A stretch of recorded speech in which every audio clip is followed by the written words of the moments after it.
physical abuse, sexual abuse, verbal abuse, and I try to wonder, where is that individual mentally, financially, what is going on? Because I don't know if they think it's the only way out or the only thing they can do to express themselves in that particular moment.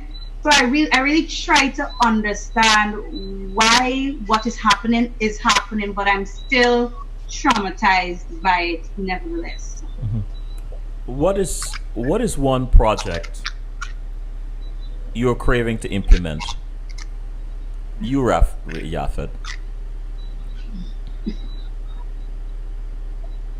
Um, I think that's my first for the night. There's a particular project that we're thinking about. I'm being very diplomatic in my answer, because it's in its embryonic stages still. Uh huh. I don't want to give too much detail, but Okay. it's a project that would encourage and enable our policymakers to make better decisions for the society, on from wherever they come from, whatever they represent. So to understand the society in which they live, to actually have hard facts on things that are happening in the society, and because of those hard facts, make decisions, some good decisions, some better decisions on how to address these things that are happening in our society. That is a project I am very interested in personally. I believe that it would also be a very critical part of our history as a country. It's also going to be a very critical tool to be used to help our present leaders or future leaders, and for young people, young Guyanese growing up, to learn from. Hmm. So that is the project that I'm most interested in and dying to see implemented. Sarah, what what project, Sarah, would you like to implement or like to see implemented? Well, you see, Salvin, the thing about projects and the Georgetown Hub is that it's sort of being stuck in the middle of a candy jar. Um, More like chocolate, like there's so many great ideas. I sort of is explaining which is the best. But for me, a project I would have liked seen implemented would be something that encourages I'm this. not hearing you clearly. I don't know what's. All right, are you getting me clearly now? So, and just if I may, there's still music playing in the Oh, background. really? Yes, Yes. Salvin, we can still hear Sorry. music. Is that gone now? Yes, Yes. it Thanks. seems. Sorry about that. Yeah, go ahead, Sarah. Yes. So, Shapers have been working in a variety of areas. So we've got our Head Start stationary drive, which tackles education head on. We give to children. We ensure that they're equipped with what they need to get started, so to speak. And that is one I'm very passionate about, and I think it's the best thing, one of the best things that the Shapers have come up with, because this would have been one of your earlier projects that was created Yes. before I joined the hub. As for a project I would personally would like to see implemented, my projects, project ideas coming from me would generally center around encouraging discourse, the sort of discourse that helps young individuals to understand themselves, to understand their country's history, and in understanding that they can begin to forge an identity, that sort of Guyanese identity, that elusive Guyanese identity that we're all currently trying to build. However, while this may not be a Shaper project per se, we Shapers work in all different areas. For example, we've got our communication strategy, which will ultimately build on this area, whether or not it's formalized as a project. Hmm. Yes.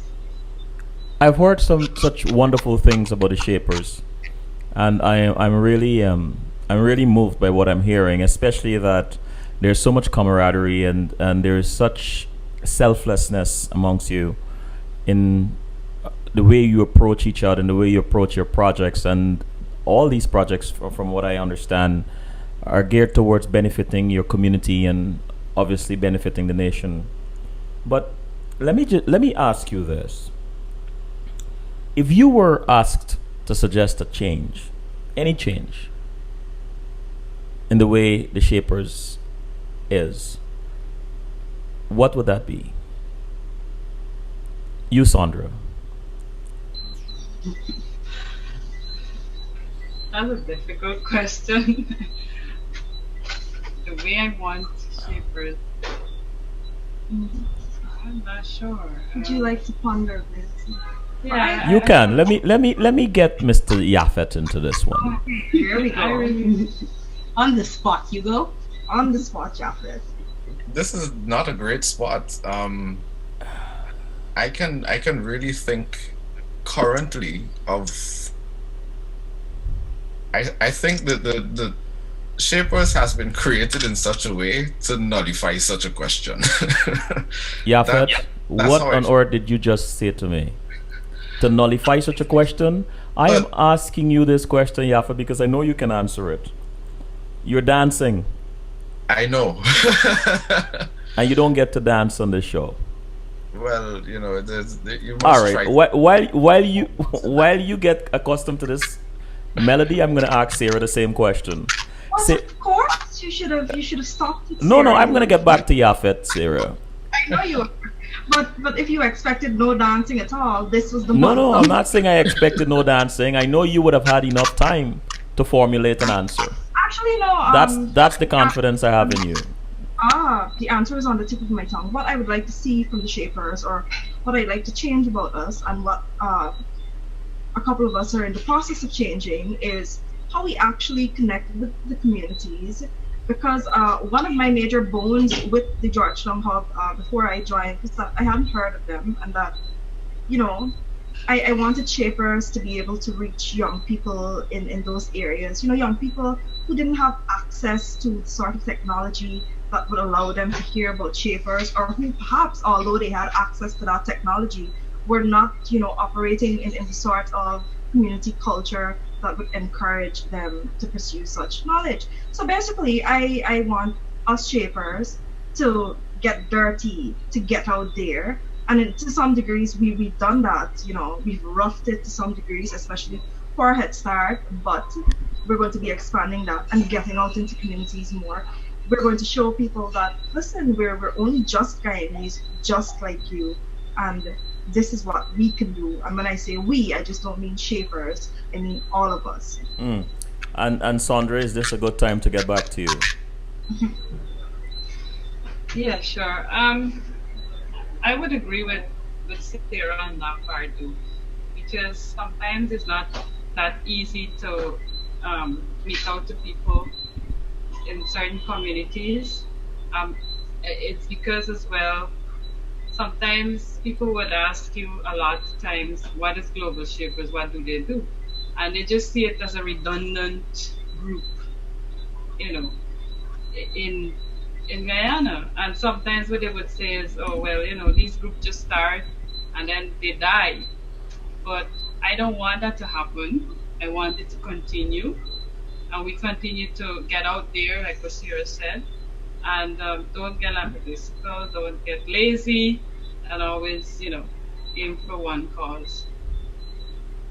So they really should be helping you to stay alive. Yeah. But we're not going to stay in Shapers forever, in Global Shapers We're going to get forever, too but old. yeah, we're going to get too old at some point. I wish there was a way we could stay forever. Actually, we can't stay in the hub formally forever, but we can be attached to the hub Right. forever. I mean, we But have you some pretty ages to You will be attach to the you will hub. be passing the torch sometime soon. Is there a particular message, Yafet? Let's say you were leaving tomorrow, and there's a young man that you have invited to join the hub, and you have to give him some sort of a welcome speech, what are two things, two bullet points you will say to this young man? That's quite simple. It would be, don't be afraid of yourself. That would be the first. That would be the very first point. Don't be afraid of yourself. And the second one would be the best team player that you can be. Those would be my two major points. And if you had to give him or her two about the Shapers, what would you do? What would you say? It would be, again, to use your local experiences and apply them to your global ideas. And what would probably be the second one? And enjoy being a social agent. Yeah, just enjoy being a social agent. But I actually came up with an answer for your first question. Please tell us, Yafet. And it would be what I would want the Shapers to do. And of course, I'm speaking to myself as I'm saying this, is to demystify this broken Guyanese idea that we have in Guyana. The Afro-Guyanese and the Indo-Guyanese tags that we're always fronting. I don't know how the Chinese and the Amerindians and the rest of the people feel when we, the Afro-Guyanese and the Indo-Guyanese, just believe we're the only two, that got problems and the only two Guyanese living in the country. But to encourage, wow, this guy just out of nowhere. Good night, Selwyn. Good night. Good night, Sir Hubert. I am so glad that you have decided to join us, and that you can join us. I know you had your son's or daughter's birthday. I'm not sure which, but I'm still wearing my Daddy Pigs t-shirt from my daughter's birthday. Our daughter's happy birthday to her, and welcome, Hubert. And I just want to say that Shapers are also parents as well. So. Yes, of course. and you're talking about parents. I want to ask you this: how do you balance all that you do, work, your job, of course, being the general manager for the national hockey team, part of this member of the Shaper, with family and leisure and friend? How do you balance all of this? That's a good question. I mean, I get it all the time, and honestly, I don't know how to answer it. I think the best answer would be that I have a very supportive wife. She is I would say, my co-worker. She has my back, so I get a lot of support from her. So, in everything that I do, I try to put my family first, and which means that I don't get much sleep, because by the time I'm finished with the kids and homework and all of that, I'm still up trying to do Shaper stuff, hockey stuff, whatever it is, until some ungodly hours. But my wife is very understanding and very supportive. So. Mm-hmm. Why are you a Shaper? Because I believe in the whole idea, what Shapers stand for. Young people coming together and making a difference in their own way in their community. We're not waiting for someone to tell us, hey, this is how you're supposed to do it or whatever. We're the ones who are effecting change. We're the ones who are starting this change. And so, it really starts with us. This is our generation, really, and we need to make it a better one. I was just asking Yafet, and I know I ask him the very tough questions because I know how very eloquent he is. That if he were passing the torch to a new member, what 2 points would he give them? So I asked you the same question. Well, the first point I would give them is, I would say to them, challenge yourself. Don't be afraid. The hub is all about support. That's one of the biggest things about this hub. So you're allowed to go out there and come up with the craziest of ideas, and people are gonna look at it seriously. And that's how things are born. That's how change is made. So don't be afraid to challenge yourself. And one of the things I also want to say is remain humble. A lot of the times when we're called to do things like this that we deem important, it sometimes gets to our head. We start becoming full of ourselves. But you have to remember why you're here. You're here because you believe in what the group stands for. You believe you want to make a change, you want to make a difference. So don't come in this and then get all airheaded. Remain humble. So those are my two things: challenge yourself and remain humble. And what would you say you've discovered about yourself after joining the hub, or after being a member for a bit? That's a tough one. I think I've discovered that I'm more patient than I thought I was. Because when we first started, things weren't always going the way we wanted it to go. As with anything, a bunch of young people, we're new to this. We practically, most of us didn't even know each other. And that's another thing about our hub, It's really not about who knows who and that sort of thing. Lots of us, this is the first time we've actually met each other. I mean, Yapet and I even went to school, but we were in different years and we never really, had a relationship or any sort of conversation. But the hub is what brought us together. And lots of everybody here in front of me, outside of the hub, I didn't know them before. So I think, I'm straying from the point. I want that, but that's one of the good things about the hub. But I learned to be patient. I learned that, change takes time. Getting things done right takes time. You don't have to rush it just because you want to say, oh, we did this or we did that. Take some time to settle in, ensure that you know what you want to do. You've worked on designing your projects properly so that when you actually do something, it's impactful and it makes a difference. So I've learned to be patient. How are you, and this goes to you, Onika, how are you selected for a project? I'm sorry, can you repeat that? How are members selected to participate in a project, or everybody chips in? Well, it can go a little of two ways. First up, the projects that are selected by the hub, as I just said, they're selected by the entire hub. So we have a internal process where persons pitch their project, they present it, they tell us what it's about, then they defend that project when we have questions to ask. Then the hub votes on the project. And what we do, we select a core group of people. They would volunteer to go on the core project team, and they're the ones who would be the face of that project, receiving support from everyone else. There's some projects that might be executed by a particular committee in the hub, and then there's some projects where the entire hub supports. And then again, there's some projects that Shapers might be doing outside of the hub that the hub joins the bandwagon and helps that shaper to execute their project. What would you like to see in terms of assistance from the larger Guyanese community, the business community, or so on? What would you like to see? You have an opportunity to tell them now. What would you like to see more of? Two things. One, do not be afraid to let the money go. If you hold it in, you won't keep getting it back. So besides letting the money go, but not just letting it go for anything, but let it go for projects that you think will impact Guyana positively.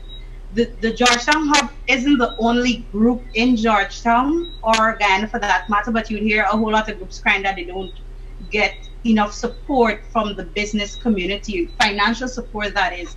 And two, don't be afraid to come together with your fellow businessmen to mentor young people.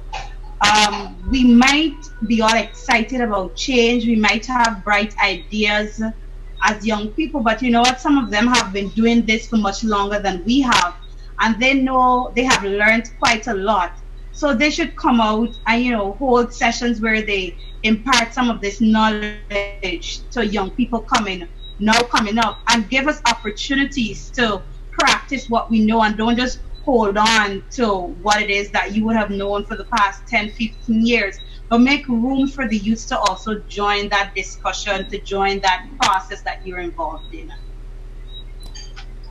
If I may add to that as well, Sure. Sullivan, I would ask for those that are involved in business, are probably thinking about, being in business, be in touch with your conscious self. A lot of people in my personal experience with the business community in Guyana, it's everything is just about the money. I get that. I understand that. There's some risks that some businesses ought to really be taken into consideration and take if they're really thinking about a future for Guyana, as opposed to just in some cases bleeding the community for all that they can get for now. They're not necessarily thinking or investing at the time that they have now and reaping those benefits for later. Most businesses in Guyana, they're always complaining about always being attacked, and everybody wants sponsorship for this and sponsorship for that.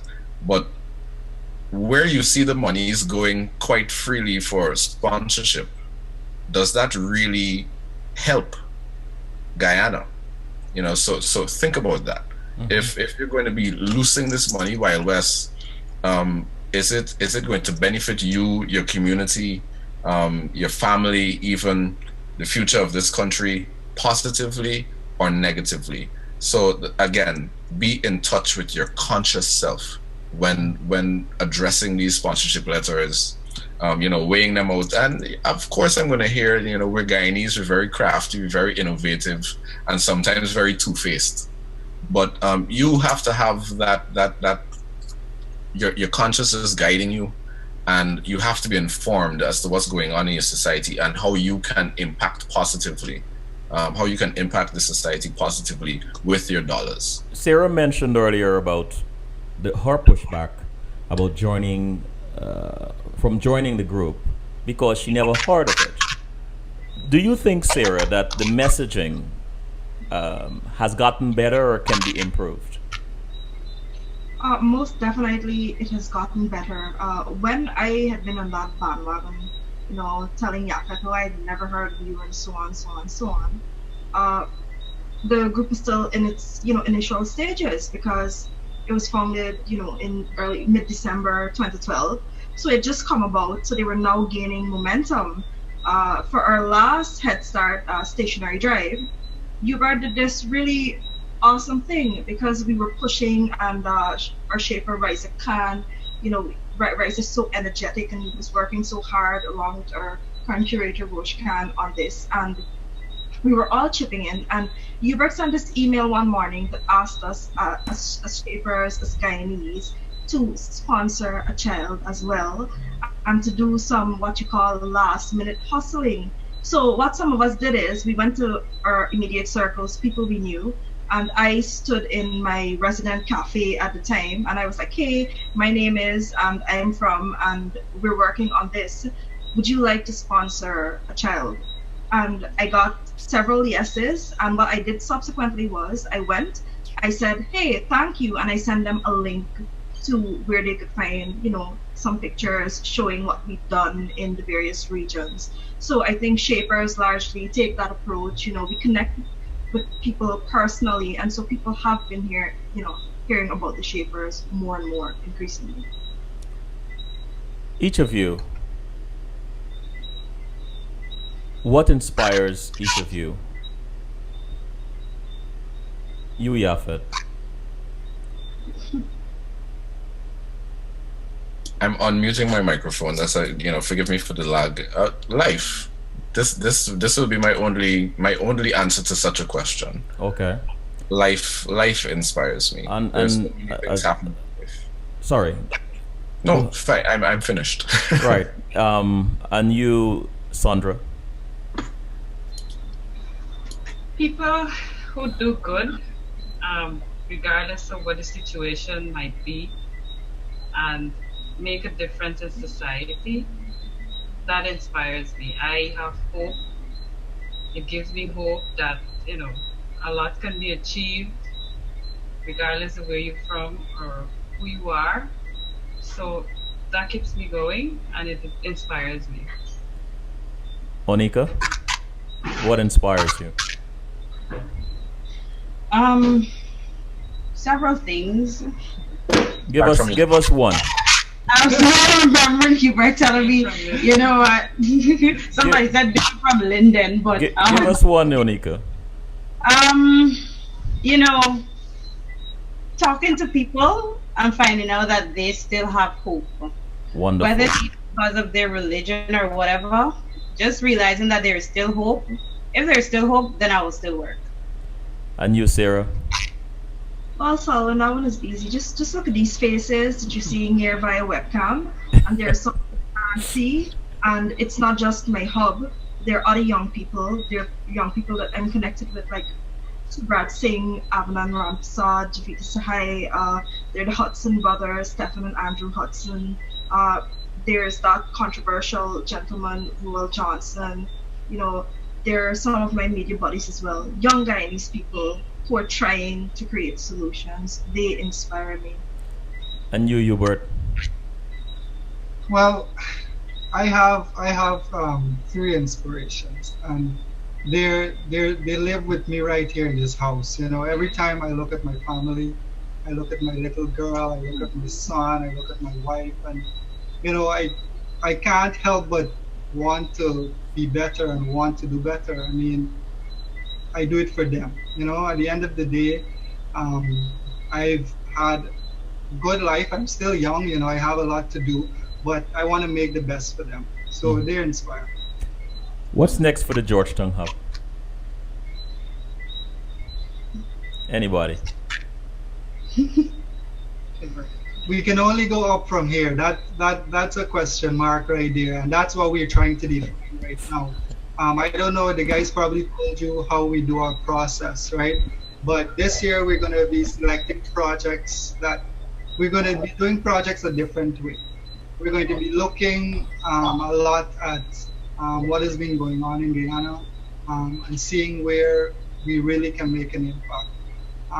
So we're going to be doing our projects presentations next week, and so the public will be hearing from us what are our plans for the next 2 years very soon.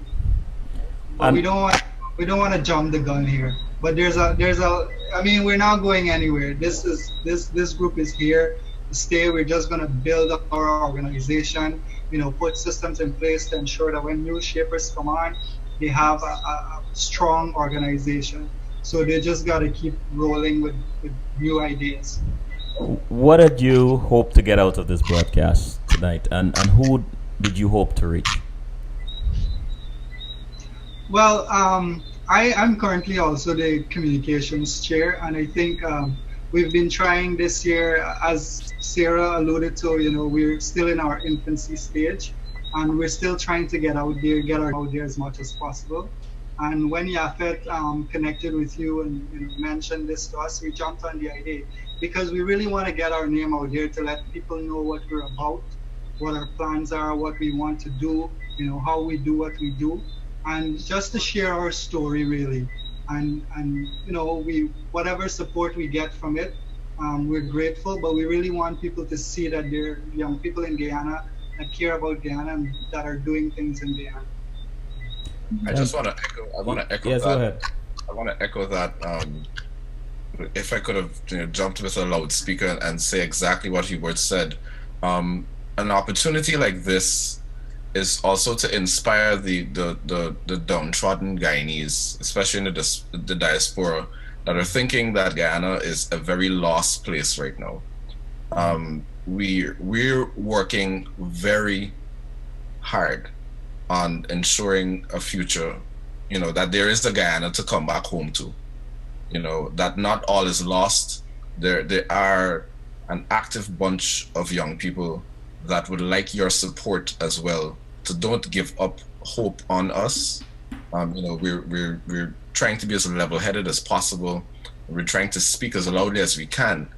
And, you know, wherever you can help to either inspire or encourage us to continue doing this work that we're not just doing for ourselves, but for the country on a whole, then we'd greatly appreciate it. Well, thank you. Thank each of you for participating here tonight. I mean, I can't express how very enjoyable this exchange, this conversation has been this evening. I've learned a lot. You guys are very brilliant. I always believe that young people are the future of any society, any nation. And I am very hopeful, having listened to each of you here tonight. I've had the privilege and honor of interviewing both you, Sarah, and Yafet on my show. And you are distinguished young people. Sarah, we have much to talk about, and and I hope we'll have this conversation at sometime soon offline. But I applaud what each of you is doing, and if you are any indication of the cadre of young people we have in Guyana, then I am hopeful that our nation is going to grow and grow into a magnificent place. And as you mentioned, Yafet, to return to. So thank you very much. Any parting words from either of you, from any of you? Yes, Alvin. I do have some parting words, and this is more personal. It's not on behalf of my hub, but I would like our leaders, our national leaders, to take a look at us. Just look at the faces here in this hub, and all of us aren't here, of course, but we represent Guyana. We're so different. We're individuals, and we're different in so many ways. But yet, we've been able to put aside our differences to work for Guyana. Thank you. Anything, Hubert? No, I think I echo Sarah's sentiments, just to show that we are doing stuff. We are just a representation of our country, and we're coming together. We have a lot of differences. We're all individuals. We have our own opinions, but at the end of the day, we band together and we do what we know is best. So we don't have any individual hidden agendas. We come together and we get work done. So I think if we can just emulate that sort of cooperation at the higher levels, then Guyana will be heading in the right direction. Thank you, sir. It's all for the love. It's all for the love of country and not for the love of self. That we're doing this, and those would be my parting words, just to encourage and to inspire other people to think about the love of your country. Put that first, and not the love of yourself. Love of country. I think with those parting words, it's appropriate for me to mention Dr. Faith Harding once again, to close with her. Dr. Faith Harding, I don't know how many of you know her, have met her, or know of her work, but she passed several days ago, and Dr. Faith Harding has committed her life, dedicated her life to improving Guyana, especially young people. I've had many private conversations with her about her work with improving the lives of young Guyanese, especially from a psychological standpoint. She is a psychologist. And of course, the lives of women. She started a project with teaching women to plant sorrel, and I think they have been successful to some degree. But I just want to say special thanks and acknowledgement to Dr. Faith Harding. Guyana has lost a tremendous treasure, and I want to, in her spirit, encourage you guys to continue doing what you're doing. I'm really proud of you, each of you. So thank you and good night. Thank you. Good evening. Take care.